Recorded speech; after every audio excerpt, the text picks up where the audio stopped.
Excellent. Okay, Michelangelo in Florence. We're very lucky that we have this amazing image of Florence that was created about the time that Michelangelo was born. So, it's from an engraving by Francesco di Lorenzo Rosselli, circa 1470 or so, and Michelangelo was born, as you probably already know, in Florence in 1475. So we're going to be looking at him and his world in light of the first 17 years of his life. Very tumultuous 17 years, like the remaining 60 plus years of his life as well. So, there's a close-up of that map. All the major buildings that we're familiar with have more or less arrived, but the walls, as you notice, are medieval, and they'll remain that way for a while. San Miniato al Monte is just outside. The Pitti Palace, Centro Spirito, the Palazzo Vecchio, of course the Duomo, the Medici Palace, San Lorenzo, and here is Santa Maria Novella, and way on the other side is Santa Croce. And we even catch a glimpse of Brunelleschi's Ospitale. Okay. So, towards the end of his life, this was produced in the mid to later 16th century, and it shows as you can see, there's a clear sign of the 16th century in the 16th century fort. And I'm showing you this to give you an idea of where Michelangelo's residence was in his childhood and youth. And it was quite a bit behind Santa Croce, which is right here. Unlike the current house of Michelangelo, which was actually a property that was bought, and the building was built by one of his grandnephews. Okay, so let's go back to the visual world here. I've already shown you this image. Does anyone remember who this young man is? Who's the model for one of the three magi? It's the young Lorenzo, who will eventually become Lorenzo the Magnificent. The painting is by Gozzi, and it was painted in the early 1460s, and it commemorates the Council of Florence, to which I'll return to briefly. But where is it? You can see a corner of it right here, and it's in the private chapel of the Medici Palace. And the focal image of the Medici Palace above the high altar is this lovely painting by Filippo Lippi, circa 1459 or so, The Adoration of the Magi. So, and this was set up 4 years before the patron would pass away, Cosimo de' Medici, in this most riveting of portraits of his, painted more than 100 years after his death. Well, actually a little bit less, by the great Pontormo. So here we have the founder of the Medici wealth, the person who both built on his father's legacy and turned them into the major bank, and this basically the banker of the papacy through the better part of the 15th century. His heirs, unfortunately, were not as lucky or as capable. It's not so much that they squandered it, but they spent it magnificently. Okay, so where are we pausing here? The world that we have been glancing at and that we will continue to explore is not our world. It's far from our world. And let me underline it with a quotation from a very fine novel that was published around 1952. The Go-Between by Hartley begins with these two sentences: "The past is a foreign country, they do things differently there." Now, our capacity to and our ability to learn from that world is directly proportionate to our becoming ever more alive to how foreign it is. The more we domesticate it and the more comfortable we are with it, the less alive we are to what it can teach us in a very serious way. So, fortunately, there's some fine movies which allow entry to that world. This is the world of what was called, post the French Revolution, the Ancien Regime. And one of the greatest cinematographic representations of it is this film, Visconti's The Leopard, which is based on the great Italian novel of the 20th century by the same, translation, the same name. In Italian, it's Il Gattopardo, and it was written by an aristocrat, one of the last descendants of a great family that used to preside in Palermo until the latter half of the 19th century. And it's situated in a key moment in Italian history when southern Italy and Sicily are taken over by the forces of Garibaldi and are being incorporated into the new United Kingdom of Italy. So it captures that old world brilliantly, both through the novel, and there's a fine English translation of it, and much more immediately through the film, because Visconti himself was an interesting fellow. He was also, through family, an aristocrat, even though politically he was a Marxist, which gives an interesting edginess to his representation of the world that he intellectually and morally rejects, and yet sentimentally is super alive to, and ultimately you wouldn't know that he was rejecting it from the way he depicts it in this film. So, that, I think, is a practical way to step back into this world. The film, The Agony and the Ecstasy, was a good baby step in that direction, but it's still very American, although it's very well crafted, and the core of the story is well told. So, each polity, each human family, each world has a master narrative. It is important for us never to forget what the master narrative of the world that Michelangelo was born into is. Some of you might recognize this painting. This is a painting by Botticelli. Its significance is that it is contemporary with the child Michelangelo. It was painted around the time that he was about 5 years old. And even more importantly, it's a painting entirely in Botticelli's hand. Like any one of the great successful painters of the age and later, he ran a very efficient large studio. So great stretches of the canvases that we have by him are not directly in his hand. This was a painting that he reverently painted in its entirety.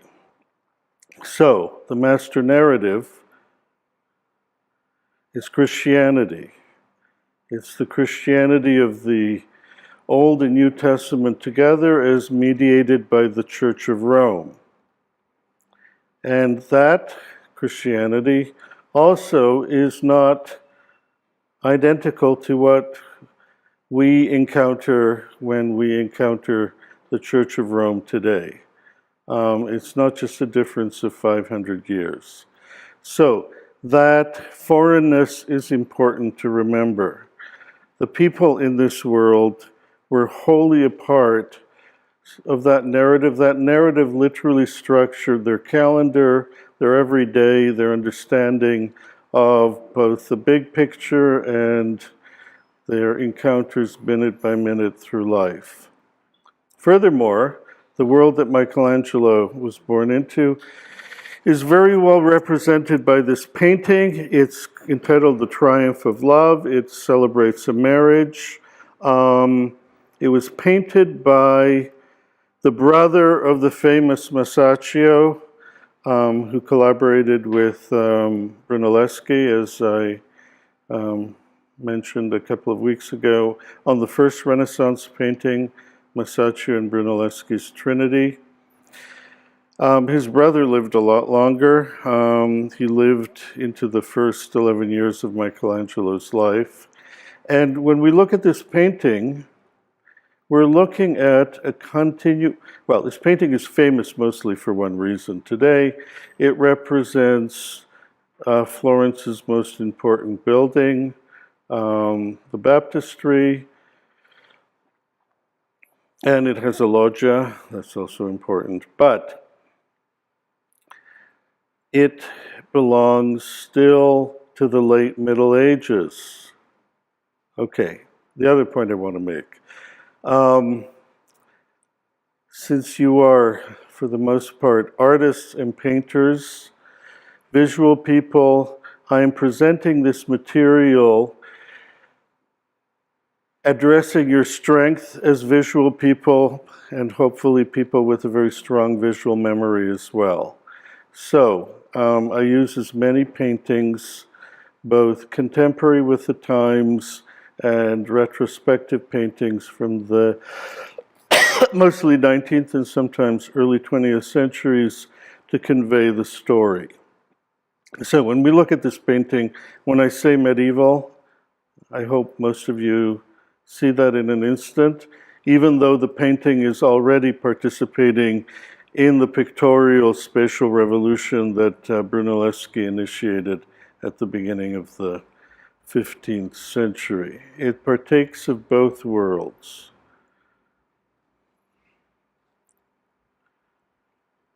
So, for some reason, the next painting is being denied us. That was the one by Frederick Leighton.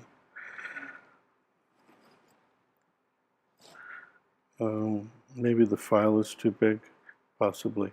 Okay, so along those lines, if one is trying to get one's mind around the career and significance of a person like Michelangelo, we have to throw our net widely. We have to begin, at the very least, where he himself began in his explorations, which is in the 14th century, in the early 14th century, as well as to contain him, his influence later on. So these are just a glimpse at a couple of books that all of you should own. These books, which you can actually buy at the Frick, are very useful. First of all, they look at the whole European context, not merely the Italian one, and they're primarily visual in their presentation of the argument. So they are essential to your education. And at the core is this book by John White, The Birth and Rebirth of Pictorial Space, to confront the issue which, sadly, we tend to read anachronistically, which is from today looking backwards, was really we need to get our minds into the 12th, 13th century as the 14th century moves into the 15th and early 16th century, which is why his other book, which is part of the Yale series, Art and Architecture in Italy, 1250 to 1400, is so fundamental. This is a very good overview book by Evelyn Welch, Art in Renaissance Italy. Again, it starts early to arrive at the early 16th century.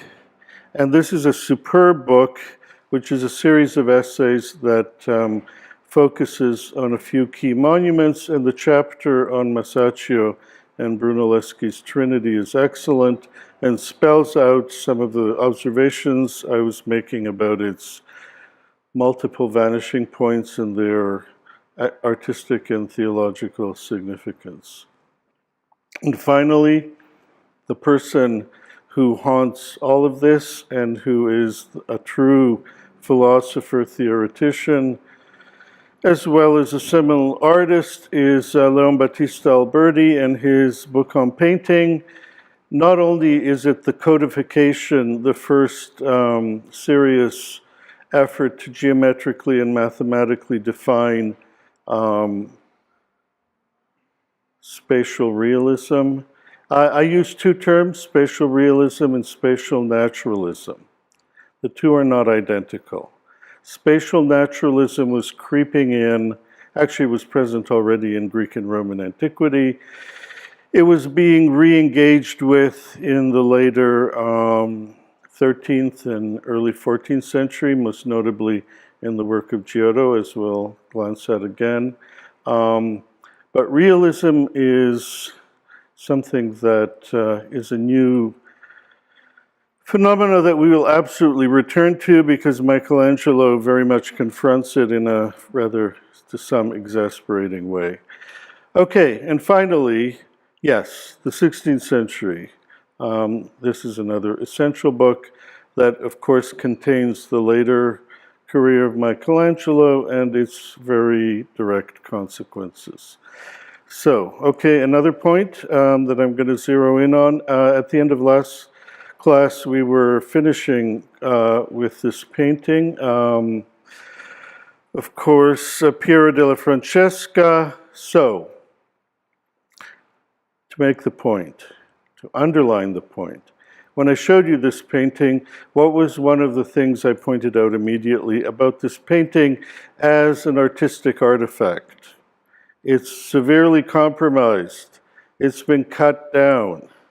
Now, when you cut down the work of a great artist, you are mutilating that work. You're taking away not just essential information, but the fundamental parameters of it as an artistic entity.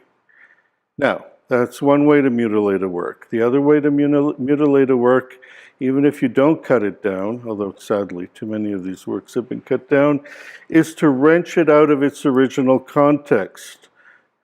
So, we don't share the original theoretical, theological, cultural context, but if we don't even share the original spatial context, we've deprived ourselves of essential information for even having the beginning clue as to what the artist was about.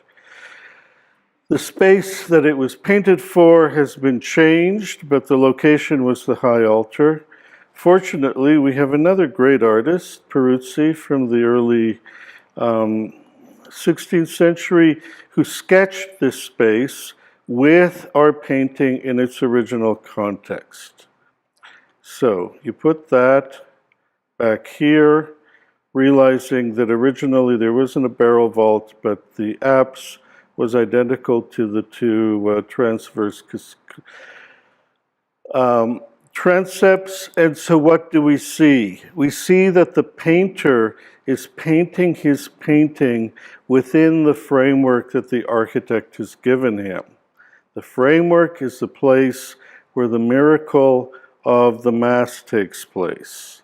In other words, the framework is the threshold between the here and now and the transcendent.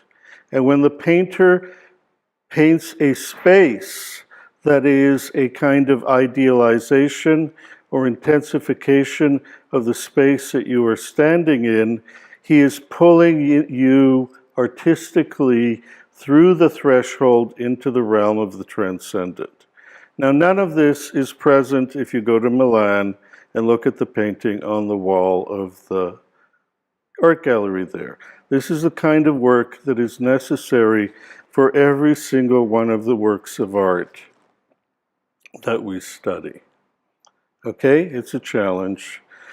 Here is a plan of the building that is contemporary with, with the painting. When it was painted, there's a glimpse of what the building looks like today, and an actually very useful photograph that captures its fundamental spatial reality.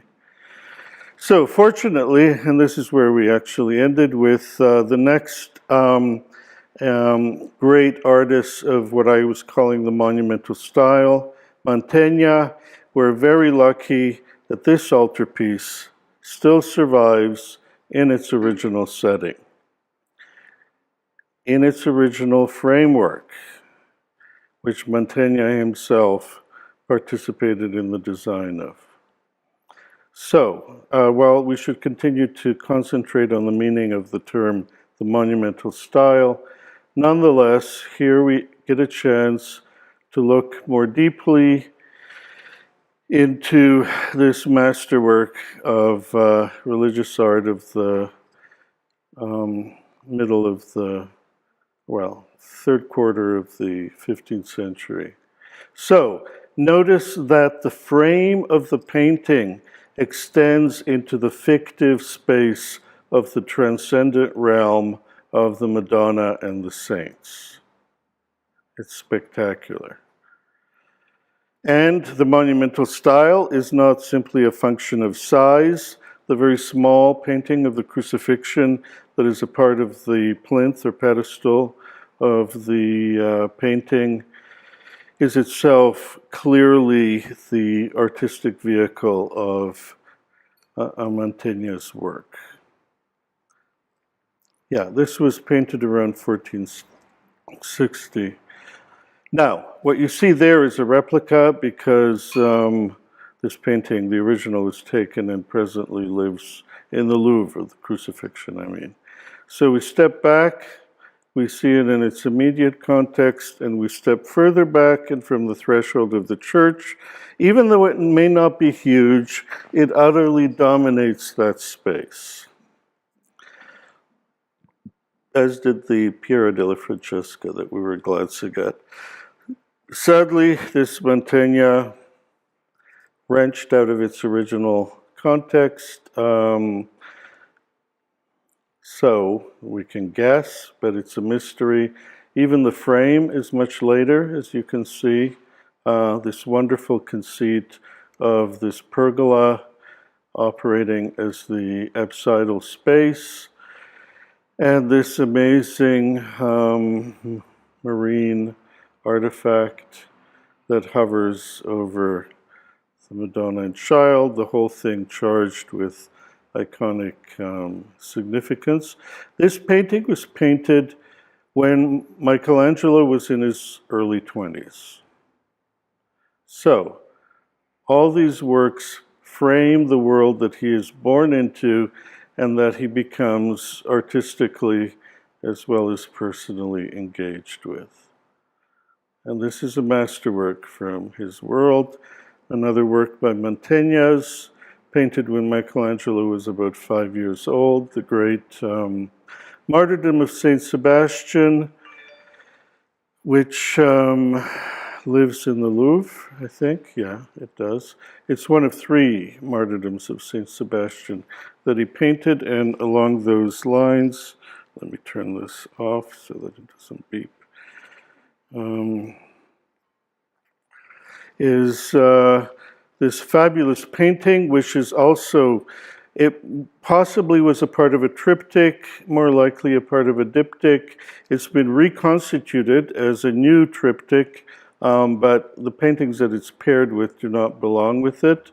But the very, very interesting relationship between the architectural frame and the scene that is the focus of the painting.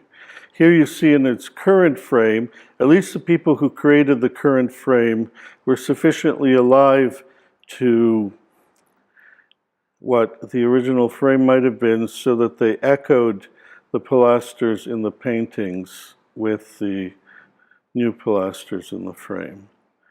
Okay, and finally, Mantegna's huge painting of a whole room. In the main palace in the Ducal Palace in Mantua, which is the reception hall of the Dukes of Mantua. It has this lovely oculus, which is probably its most famous feature, and you see it in countless calendars.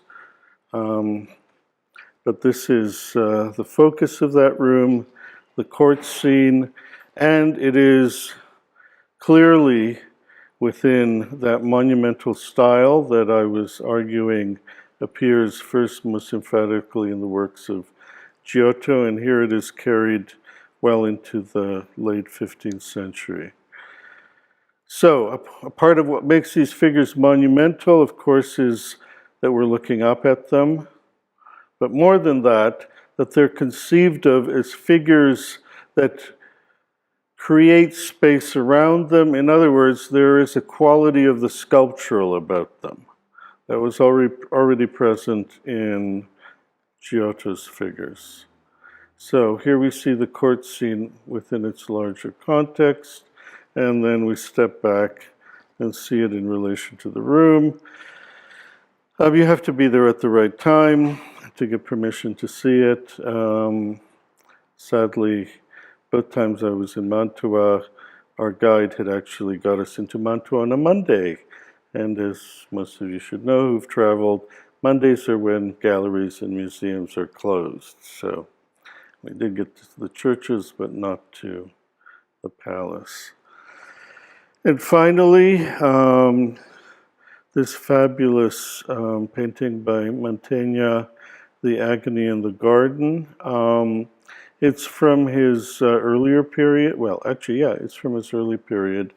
But even though the size is not huge, clearly the vehicle for the carrying of the story and its significance is through the representation of human bodies, realized in a monumental way. Okay, not only in the hands of the very great, but in the hands of the marginal, the monumental style.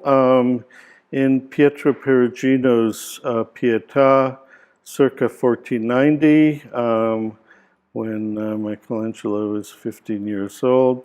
Some of you may know why I framed it this way.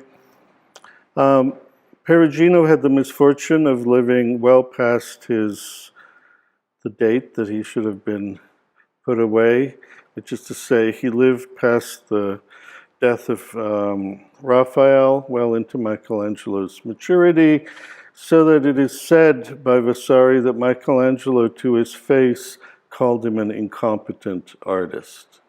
That's quite a serious hit. Okay, it was a little harsh. That was a little harsh. He was at least competent. He was grappling with the artistic challenges and possibilities of his time. He was, after all, the person out of whose studio emerges Raphael himself. So he clearly taught Raphael a thing or two and framed his artistic trajectory in some significant way. And he is participating in one of the dominant artistic styles of the late 15th century. And of course, a late master of this style in Northern Europe is Dürer, and here is his spectacular diptych of the Four Apostles.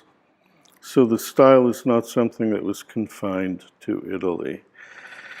And one of the greatest components, the most serenely brilliant of this style, is of course Giovanni Bellini.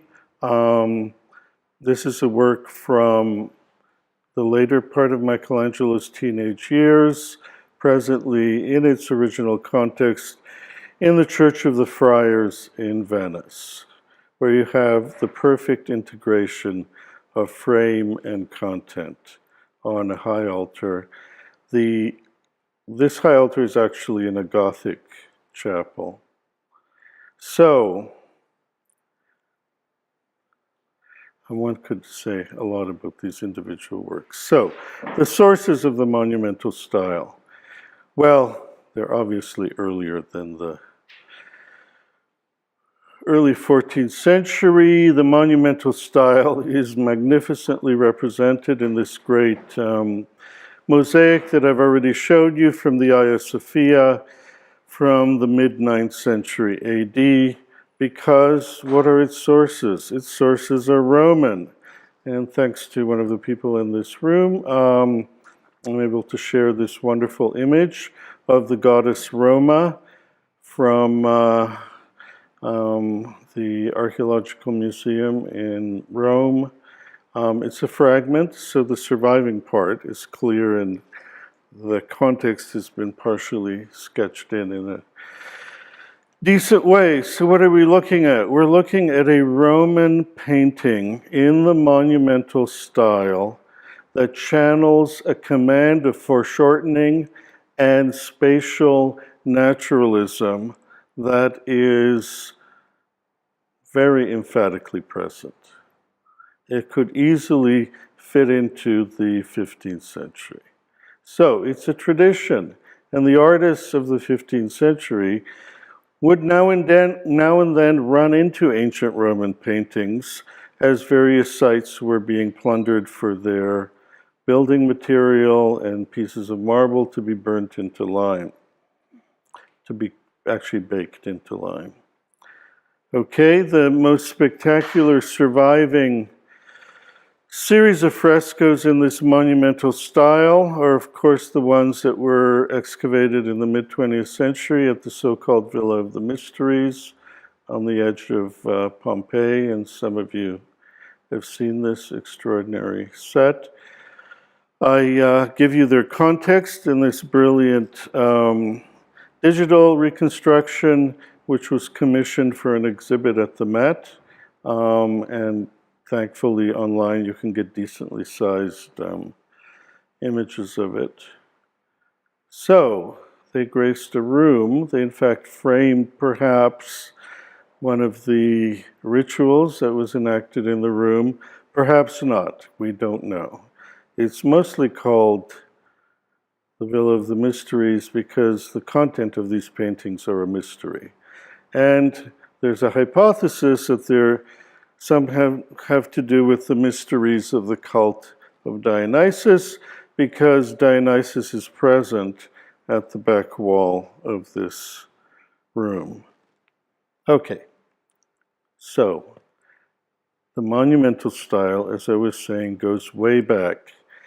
And its first great masterpieces from the 5th century BC. It's not huge in scale, but clearly these artists are trying to capture the same phenomenon that the artists of the 15th century were capturing. This is an artifact from the Met, a white ground lekythoi. For those of you who are ambitious painters, I also recommend it because here you're looking at 5th century BC Greek brushwork. This is not incised on the surface, but it is actually painted on the surface. You can study the brushwork as well as something of the decayed colors, just in terms of content. This is the living person who is saying farewell. This is the recently deceased person, and this curious little artifact above him is actually a tiny diagrammatic representation of his soul. Okay, so the monumental style, in fact, as anybody who's been to Princeton last spring for the great show there would learn from the early 5th century BC at the beginning of what's known as the red figure style. And the first great master of this style is somebody who art historians call the Berlin painter, because the first works that were identified of his were in a museum in Berlin. And a good number of his works are extant, including a couple at the Met. So we'll just briefly look at this. How do we know it's the same artist? Well, artistic discernment. You study clues like how he paints his hands, how he paints his ears, how he paints his eyes. That's what art historians do. Also quality. And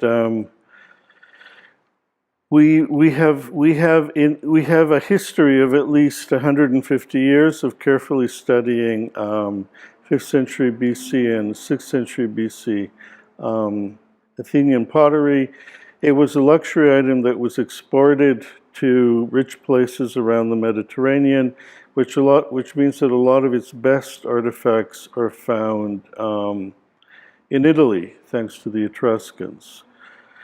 So this is his most spectacular idiosyncratic painting of Apollo on his flying tripod, flying over the sea. This was also an exhibit. It's one of my favorites. Okay, and to give it a context, we have this wonderful early masterpiece of Alma-Tademos to put it in its natural setting. Its natural setting was the symposium. And then the tomb for the symposium afterwards. And here we have the Berlin painter, just to remind you of the show. So back to the world into which Michelangelo was born. The preeminent painter in Florence, bar none. We can see this retrospectively. In terms of patronage, it was already clear at the time because his principal patron was in fact Cosimo de' Medici, was Botticelli. And here is a nativity by Botticelli in which the whole family is painted. The father, or rather the grandfather, the father, the son, and his brother. I think his brother is right here. So Piero de' Medici, Cosimo de' Medici, and Lorenzo de' Medici. And the date of the painting is the year in which Michelangelo was born.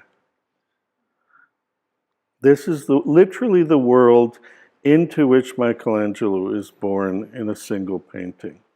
Now, clearly, Botticelli is also participating to a certain degree in the monumental style.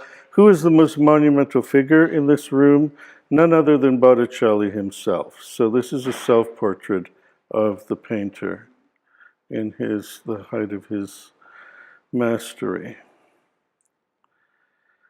Okay, now this interesting artifact was the work of art that was painted to celebrate the birth of Lorenzo de' Medici. Given as a gift from the father to the mother, and from the mother to the son, and this artifact was in the very room that Lorenzo died in many decades later. So it's a personal artifact. And by the way, this is what very important people used to do.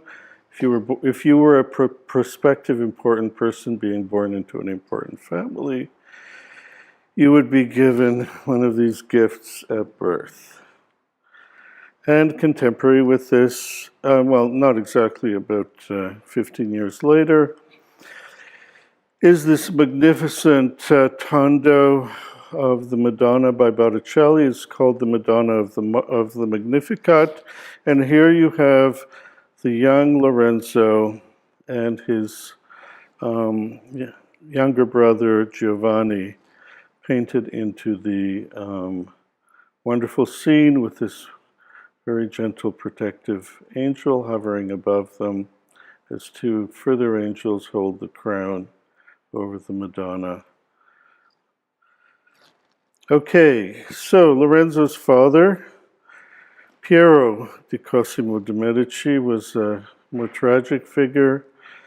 He suffered from gout and from tuberculosis, and he died when Lorenzo was in his early 20s. He died in 1570, sorry, he died in 1572, right, okay. So that was a portrait painted shortly after he died. This is a sculpture, obviously, of the mature Lorenzo. Lorenzo was by no means as lovely as those Botticelli paintings of the young Lorenzo pretend him to be. He was a tough man. Okay, so we're back to the Florence into which Michelangelo was born, the great engraving, which is from the 15th century. So Florence. And its foundations, it's a Roman town based on a Roman colony of the 1st century BC. The grid of that Roman city is still very much present, embedded into the urban structure of the heart of the city. And furthermore, the memory of at least one of its great buildings, the amphitheater, is present in this district, next to the big piazza in front of Santa Croce. There are remains of a major bath. Recently, a part of the Forum was excavated, recently in the last 30 years. So, a Roman city that prospered and that did not get snuffed out in the calamity that was the collapse of civilization in the western parts of the Roman Empire from the 5th through to the 9th century. Here you have an image of the extent of the medieval city at the beginning of the 12th century. So that change in orientation has to do with the later medieval walls. And then the Renaissance city overlaid on the present city. And then back to this painted version of this great engraving from the 16th century. Okay, so as I mentioned earlier, the house in which Michelangelo lived in with his family as a young man was one of these two blocks behind Santa Croce, and the present house is somewhere around here or here, or maybe right here. No, it's probably right here. So he wasn't born in Florence. He's a Florentine, but he was born in a tiny little village outside of Arezzo. Here's Florence, so it's southeast of Arezzo. He was there because he came from an impoverished aristocratic family whose father had to take whatever jobs were offered, and so he was the chief administrator of this town for the Florentine state called Caprese. Now it's called Caprese Michelangelo, and this may or may not be the house in which he was born. It was certainly the building from which his father ruled the town for the period in which he was the administrator. And when Michelangelo was a couple of months old, they moved back to Florence. So, what is this mysterious painting here? Well, two paintings, two images. This is the person, this lady over here, Matilda of Canossa, a major figure from the late 11th, early 12th century, who Michelangelo believed he was a descendant of. So, he was born into an impoverished aristocratic family who believed they descended from the last ruler of a united northern Italy before the German state essentially gobbled it up. So, when Michelangelo stood nose to nose with the Pope in Rome, in his own mind, he was on a more or less equal footing with him because of his ancestry, because back then people took these things very seriously, which could give you some context for the persona of Michelangelo that comes through his letters, the two biographies, and the very fine modern novelization that is the novel that I hope you're all reading, The Agony and the Ecstasy. There is a contemporary book on Matilda. There's her signature. So he's not a nobody. And here is Bernini's sculpture of her in St. Peter's, where she is where her remains are buried. Okay, why is she important?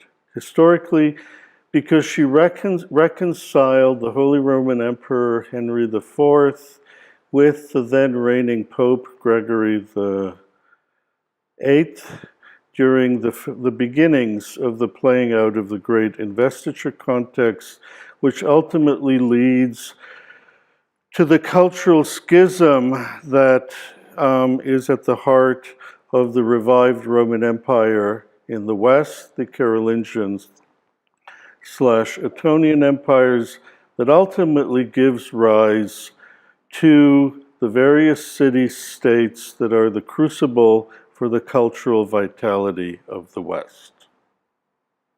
Okay, that was a long sentence.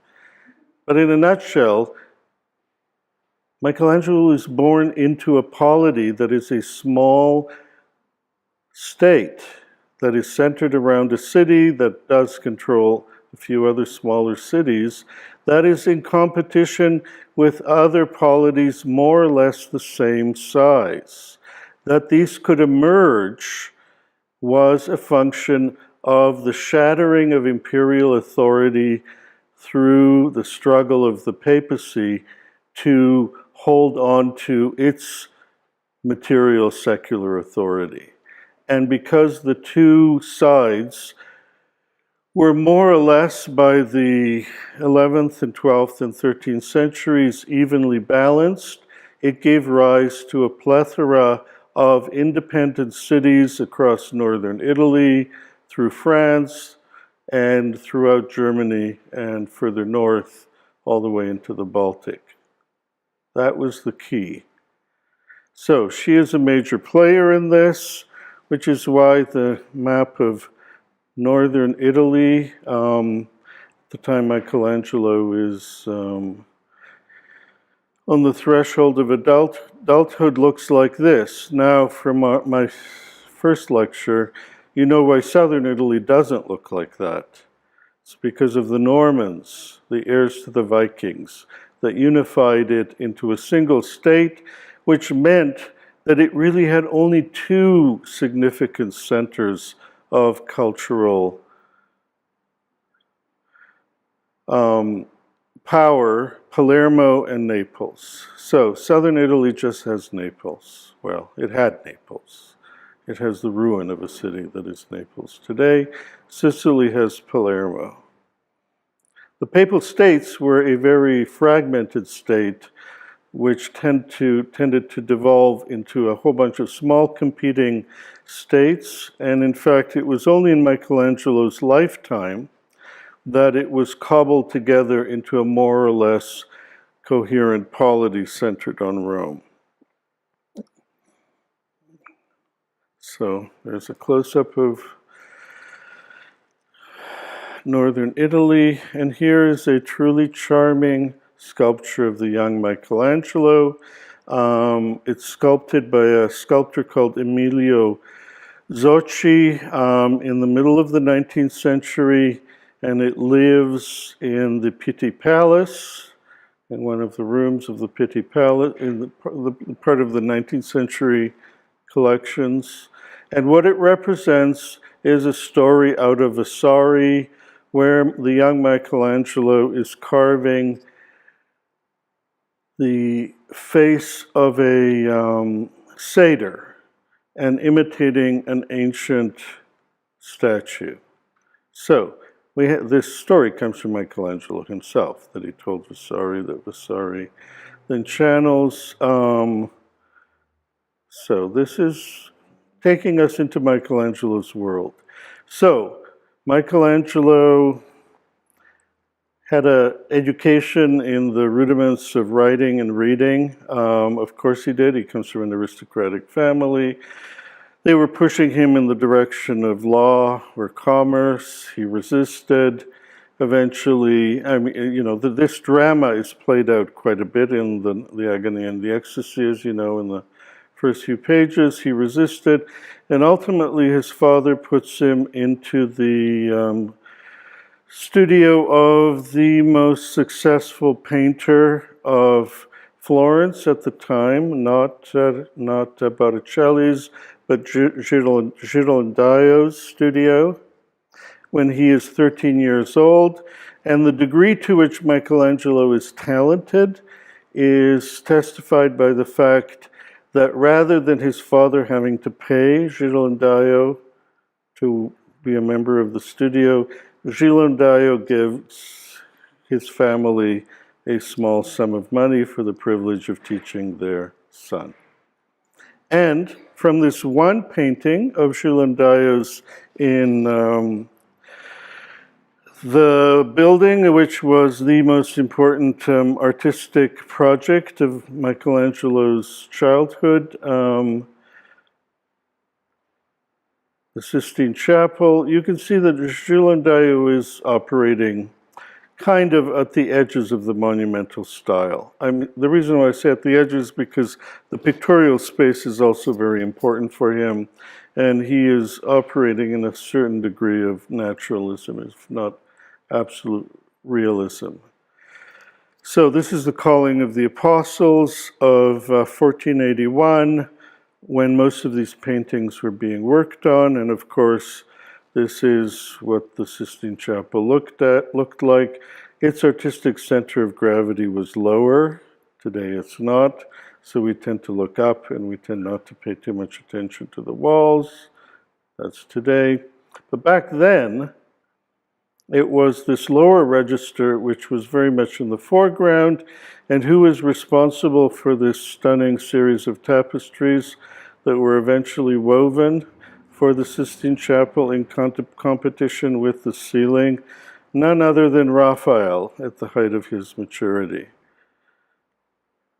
So a aristocratic space was not complete until you covered it with the most expensive wall hanging imaginable, tapestries in velvet wool and gold thread and silk. This is a photograph of them, yes, hanging inside the Sistine Chapel. They're not exhibited very often because they suffer when they're shown. Okay, now the person who had many more of these paintings and who operates in what in effect is the dominant style of the period is Perugino, and his three paintings I'll briefly show you. But the person they really wanted, and they got three paintings out of him, was Botticelli. But he was finished after three paintings. He didn't want to stay, and he used an excuse. Well, it was a real excuse, but still. His father died, and he went back to Florence, and he never came back to Rome. Botticelli was a real homebody. He didn't want to travel anywhere. And it was probably why he lived longer.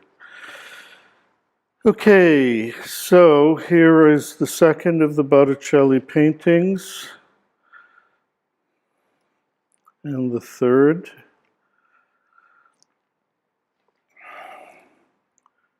Clearly a much greater painter than Perugino. And a much inferior painter is Cosimo Rosselli, who painted three more of the paintings on the central register of the then Sistine Chapel. Not a terrible painter, but not a great painter. So just to remind you what the Sistine Chapel used to be, it used to be the heart of the everyday life of the Pope, as well as his institutional life. Today, much more goes on in the Basilica of St. Peter's. Back then, this wasn't the case. St. Peter's was the focus of the gigantic liturgies, but the everyday liturgies happened in the Sistine Chapel because it was the private chapel of the resident ruler aristocrat, in this case the Pope. Here is a lovely 19th century representation of what the Sistine Chapel is today. Did I say more? You've all been there. Okay, back to Florence. So Gilles Daillot was working on a huge commission when Michelangelo became a part of his studio. Actually, he was working on a number of commissions. This is one of his paintings which gives us a glimpse into the center of the Florence of Michelangelo in his youth. Of course, you see the Loggia di Lanzi, when it was a public space rather than a sculpture gallery, and the Palazzo Vecchio when it was the center of the Republican government of the city of Florence. This was the huge project that Michelangelo definitely, as a young man, mixed paints for and scraped plaster and put on new plaster, etc., and probably worked on the cartoons, maybe even painted some of the figures. The high altar chapel in Santa Maria Novella, the focus of the church, in fact, so the most privileged iconic space. That, by the way, is a 19th century altar, not a Renaissance altar.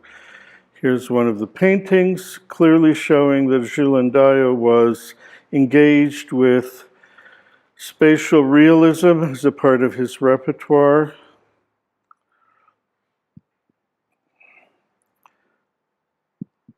Another one of his paintings in the local convent of St. Marco, and I give a whole lecture on the significance of spatial realism vis-a-vis spatial naturalism last year.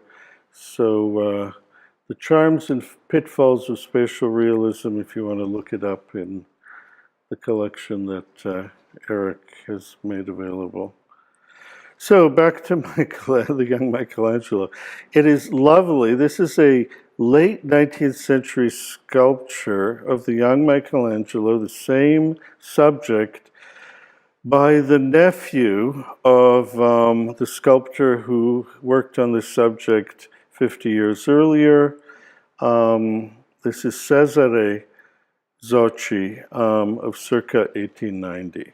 It is a more accomplished sculpture artistically, more persuasive in the artist's pose, just a brilliant integration of the pedestal with the subject matter. Pardon? Is that the Latin version of Michelangelo's name? Yes.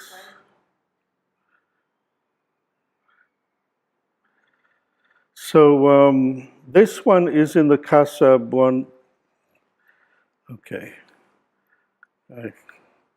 the Casa Buonarroti, i.e. the House of Michelangelo, the museum. And you'll see it in the room with the great watercolor for the 19th century facade that was never executed. So let's step back at the world in which all of this is happening. In England, at this time, the end of the Wars of Roses have arrived, and at the Battle of Bosworth, the then reigning and much maligned, in retrospect, ruler Richard III is replaced by a distant relative, to put it mildly, who becomes Henry VII. And we're still in the High Middle Ages. Here is Henry VII's chapel at Westminster Abbey, the Lady Chapel. There's no hint of the early Renaissance here. It's very much the perpendicular Gothic, which was the dominant style. Here is Canaletto's wonderful glimpse into the interior in one of his paintings that he painted that was commissioned when he visited London. There's a photograph of the stunning late Gothic ceiling and the great building that was underway for the latter half of the 15th into the 16th century, and that was only completed in the 16th century, was, of course, the chapel at King's College, Cambridge. Completely Gothic world. This is going to be true of France. This is going to be true of Northern Europe as well. We shouldn't forget this. All that is contemporary with this. So, Which brings me to why I'm returning to, well, you'll see, it'll continue, why I'm returning to Botticelli. Botticelli represents the mainstream taste of Northern Italians at this period in the late 15th century, which is very much a late Gothic sensibility. Botticelli may use many of the artistic resources given to him by the emerging pictorial Renaissance of the 15th century, but in his sensibility, he is closer to the world of Dante than he is to the high Renaissance and post-Renaissance world that Michelangelo would live into. And who is one of the great sculptors of this of Michelangelo's youth? Well, not alive anymore, but who just passed away while Michelangelo was young, was the great Verrocchio, who, as you know, was also the teacher of the young Leonardo, who was at least a decade or so older than Michelangelo. Here's another wonderful canaletto of the great equestrian statue that represents the final masterpiece of Verrocchio's in Venice.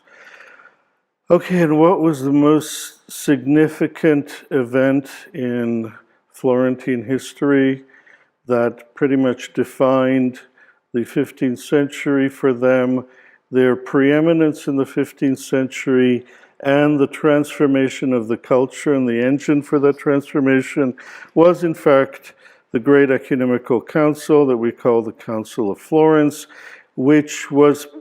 over which Cosimo de' Medici presided, funded, in fact, cajoled, got the Pope to bring it to Florence, and used the subject matter of this council for his private chapel, as you saw in the beginning. Who came with this council? This very important Greek. Giorgio Gemisto Platone, as we know him today, from a Renaissance painting. Why was he important? He is the person who first brought into Italy ancient Greek manuscripts, and most especially the works of Plato. That's why he got his nickname, Platone. And so it's starting in the 1430s and 40s that ancient Greek works were works that the West was only tangentially aware of, were being translated into Latin from classical Greek. The other great event of the 15th century, of course, is the end of the Roman world, where in May of 1543, Constantinople falls to the Turks. This is a painting of that event by Benjamin Constant, very good painting, and brings an end to Roman antiquity, to classical antiquity. Just at the same time as the refugees from that world gravitate first to Venice and then ultimately to the cultural center of that world, which at that point is Florence, and establish what they call the Platonic Academy in a villa of Cosimo's on the outskirts of Florence.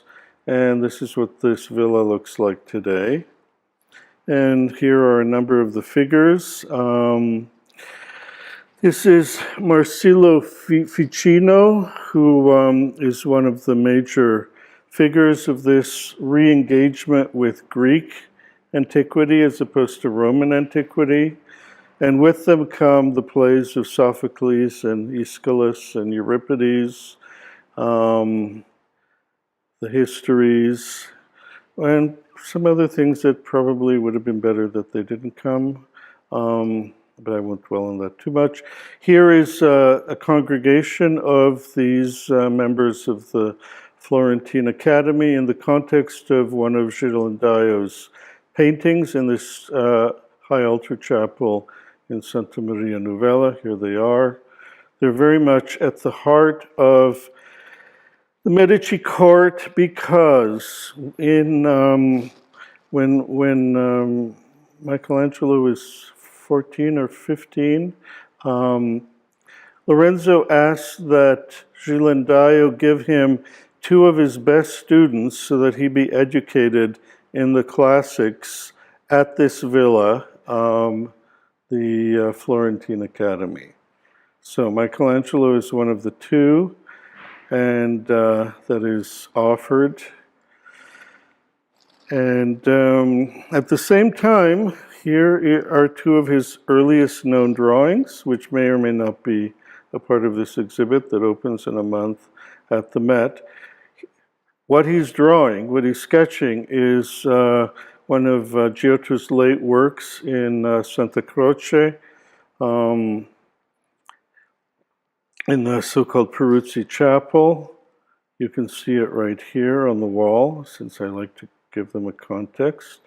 Here is Michelangelo's study of these two figures, and there's a close-up of the two figures that he is drawing.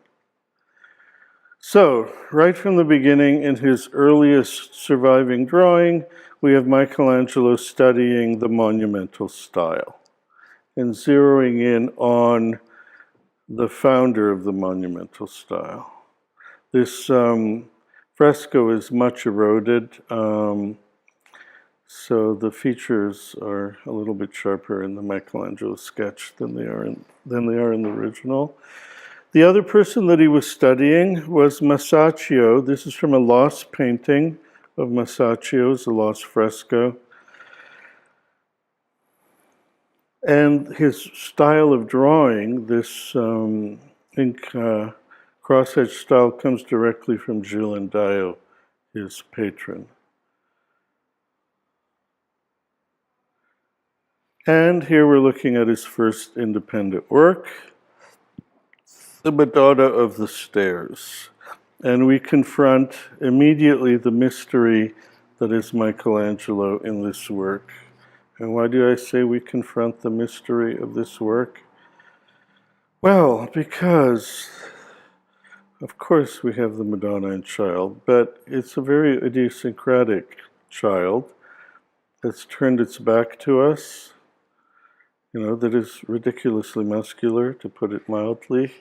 Remember, he's just 17 when he's doing this. It's not a completely successful work if you look at some of the details of the faces. It's also unfinished. But the big mystery is, what is the content of the work? This whole business of the stairs and these putti-like youths climbing the stairs, leaning over the stairs. There's a bit of a mysterious landscape on the other side of the stairs. Okay, what am I alluding to here? The founders of the Platonic Academy were not just interested in Plato. They had in their hands this strange set of writings called the Hermetic Corpus, which was purporting to be the works of an ancient Roman god, Hermes, and the wisdom of Hermes supposedly coming out of ancient Egypt. And all of that introduced the early Renaissance into the heart of a series of texts which in the ancient Greek and Roman world, it was a capital offense to read. In other words, we're looking at the world of sorcery, magic, and alchemy. And the Platonic Academy, at the same time as they were reading Plato and Plotinus, were also reading the Hermetic Corpus and naively assuming that it all belonged to one coherent antiquity, which it most certainly did not. Greek and Roman antiquity was not either spiritually or philosophically monolithic. It had a whole series of extremely actively competitive centers. And literally, if you were caught reading this corpus, you would be horribly executed in the Roman Empire, thrown to that form of executions which was the lunchtime entertainment in the Roman arena. Okay, so, however, you're supposed to be looking at this as artists too. When you look at this work, which is contemporary with it, the so-called Battle of the Centaurs, well, first of all, there are no centaurs. There are very athletic guys throwing big rocks at each other. And there are two figures which are facing each other, two foci of interest, this figure to the left and this figure to the center. We really don't know what it means because it is being worked on while he is a student at the Platonic Academy. Okay, but more obviously, does this look anything like any of the other works we've seen so far? I hope you can say decisively no. He was also the student of a sculptor.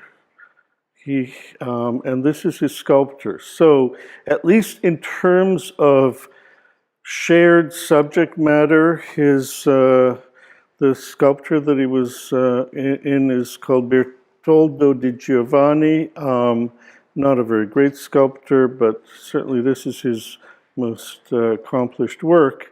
What were they looking at? They were looking at what I showed you last time or the time before, ancient Roman sarcophagi in high relief. So Michelangelo is short-circuiting in many ways his contemporaries and going straight back to the Romans. That's what the significance of this is. He's looking directly at surviving ancient Roman things.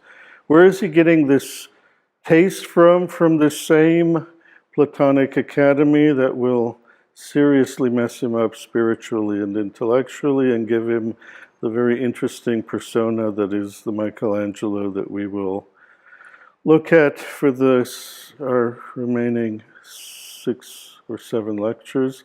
The guy who punched him in the nose, you remember that story, and broke his nose? His fellow student in Bertoldo's studio ended up doing the tomb of Henry VII in Westminster Abbey. He wasn't a bad sculptor. He was certainly capable of high Gothic sculpture. And it was in the same building, in the same academy, that his great patron, Lorenzo the Magnificent, would die.